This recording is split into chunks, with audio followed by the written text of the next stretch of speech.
Hello everyone, welcome back to my channel Yashika study centre. ठीक है। तो आज हम चैप्टर नंबर 2 करने जा रहे हैं, Nelson Mandela long walk to freedom. ठीक है। तो ये फर्स्ट फ्लाइट का चैप्टर नंबर 2 है। मैंने चैप्टर नंबर 1 जो है अलाटेड टू गॉड, उसकी वीडियो बनाई है, पार्ट 1 और पार्ट 2 आप जाके देखिएगा और मेरे चैनल को लाइक शेयर एंड सब्सक्राइब कीजिएगा। ठीक है। तो नेल्सन मंडेला कौन थे?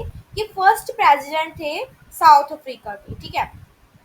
तो ये उनकी नॉवल में से लिया गया चैप्टर। उनका जो पूरा नेम था वो था नेल्सन रोहिल हला मंडेला। ठीक है। तो apartheid is a political system that separate people according to their race. तो अपार्थेड सिस्टम था ना, जो साउथ अफ्रीका में फॉलो होता था। मतलब ठीक है, वहाँ पे क्या होता था कि लोगों को उनकी कास्ट, रेस, कलर के बेस पे अलग अलग मतलब अपॉर्चुनिटीज दी जाती थी। मतलब सेम राइट्स नहीं दिए जाते थे। ठीक है। जैसे कि हायर कास्ट वालों को ऊपर रखते थे। ठीक है। और जो लोअर कास्ट वाले थे उनको नीचे रखते थे। मतलब उनको इक्वल अपॉर्चुनिटीज नहीं मिलती थी। ठीक है। उनको डिफरेंट डिफरेंट वे में ट्रीट करते थे, अलग अलग वे में ट्रीट करते थे। ठीक है। तो हम आगे चैप्टर स्टार्ट करने जा रहे हैं। तो यहाँ से शुरू कर रहे हैं chapter. 10th May dawned bright and clear. For the past few days, I had been pleasantly besieged by dignitaries and world leaders who were coming to pay their respect before the inauguration. The inauguration would be the largest gathering ever of international leaders on South Africa soil. तो क्या हुआ था कि 10th मई को inauguration ceremony हुई थी और वो बहुत ही बड़ी गैदरिंग थी। बहुत ज़्यादा उसमें पीपल आए हुए थे।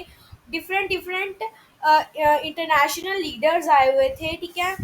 जैसे यूएसए, कनाडा या बहुत कंट्रीज से जो लीडर्स आए थे साउथ अफ्रीका में। ठीक है। क्योंकि वहाँ पे इनोग्रेशन सेरेमनी थी। अब हम बात करेंगे कि किसके लिए इनोग्रेशन सेरेमनी थी, क्या था वहाँ पे कि जो इनोग्रेशन सेरेमनी सेलिब्रेट हो रही थी। ठीक है।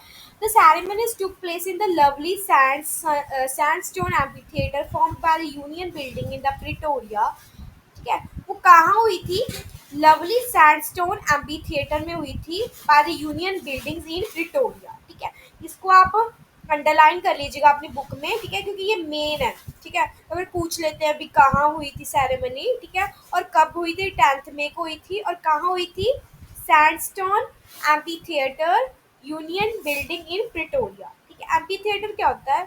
A building without a roof with many rows of seats rising steps typical of Asian Greece and Rome. जैसे आप देखते हो कि मैच देखने जाते हैं तो वहाँ पे क्या होता है, छत नहीं होती है, कई जगह ना ओपन होती है और वहाँ पे सीट्स बनी होती है बैठने के लिए, रो में सीट्स होती हैं जैसे, है ना। तो वैसे एम्पी थिएटर था। ठीक है। जैसे कोई ग्राउंड हो गया, जैसे कोई स्टेडियम हो गया, वैसे ही एम्पी थिएटर होता है। ठीक है। For decades, this had been the seat of white supremacy, and now it was the site of rainbow gathering of different colors and nation for the installation of South Africa's first democratic non-racial government। ठीक है। तो वहाँ पे क्या होता था? Decade क्या होता है? एक डिकेड में 10 ईयर का टाइम होता है। ठीक है। तो वहाँ पे डिकेड्स की बात हो रही है। डिकेड्स मतलब काफी सालों की बात हो रही है। काफी समय से वहाँ पे जो सीट्स थी वो सिर्फ वाइट सुप्रीमेसी को ही दी जाती थी, मतलब वाइट पीपल को ही दी जाती थी। ठीक है।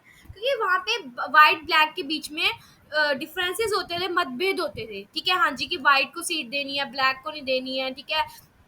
कास्ट के बेस पे, ठीक है, अपर कास्ट, लोअर कास्ट, ऐसे वहाँ पे डिफरेंसेस होते थे। ठीक है। And now it was the site of a rainbow gathering of different colors and nations for the installation of South Africa's first democratic non-racial government। लेकिन वहाँ पे इनोग्रेशन इसलिए हुई थी कि वहाँ पे जो अब न्यू गवर्नमेंट फॉर्म होने वाली थी वो डेमोक्रेटिक थी, नॉन रेशियल गवर्नमेंट थी। मतलब वहाँ पे कास्ट या रेस के बेस में कोई डिफरेंस नहीं था बेस पे। ठीक है। कि वहाँ पे ये ब्लैक है, वाइट है। जो नेल्सन मंडेला थे उनका कलर भी ब्लैक था। ठीक है। तो वो फर्स्ट प्रेसिडेंट बने साउथ अफ्रीका के। ठीक है। इसका मतलब हमें पता चलता है कि वहां पे जो अभी जो न्यू गवर्नमेंट बनने जा रही थी वो डिफरेंसेस के बेस पे नहीं है, ना वो रेस के बेस पे है, वो सिर्फ लोगों की, जैसे हम इंडिया में होता है कि हम अपनी जो सरकार खुद चुनते हैं, हम इस बेस पे थोड़ी चुनते हैं कि सरकार कौन सी कास्ट की है, अपर कास्ट की है, लोअर कास्ट की है, उसमें पीपल कैसे हैं, ब्लैक है, वाइट, ऐसे थोड़ी चुनते हैं। ठीक है, हम अपने मर्जी से चुनते हैं कि हाँ जी ये गवर्नमेंट अच्छी है, ये बुरी है, हम इस बेस पे चूज करते हैं। ठीक है, वोटिंग का राइट भी सभी को है, अमीर गरीब का कोई फर्क नहीं है। ठीक है, वैसे ही वहां पे भी साउथ अफ्रीका में पहली democratic non racial government form होने जा रही थी, और site of rainbow gathering of different colours and nation, मतलब डिफरेंट डिफरेंट कलर के वहाँ पे पीपल थे, डिफरेंट नेशन से लोग आए हुए गैदर हुए थे, और जो उनकी डॉटर थी जेनानी वो भी उनके साथ आई हुई थी, और जो मिस्टर डी क्लर्क थे उनको सेकंड डिप्टी प्रेसिडेंट की पोजीशन मिली थी। Then Thabo Mbeki was sworn in as first deputy president. ये फर्स्ट डिप्टी प्रेसिडेंट बने थे। When it was my turn, I pledged to obey and uphold the constitution and to devote myself to the well-being of the republic and its people. To the assembled guests and the watching world, I said, today all of us do by our presence here confer glory and hope to newborn liberty out of the experience of an extraordinary human disaster that lasted too long must be born a society of which all humanity will be proud.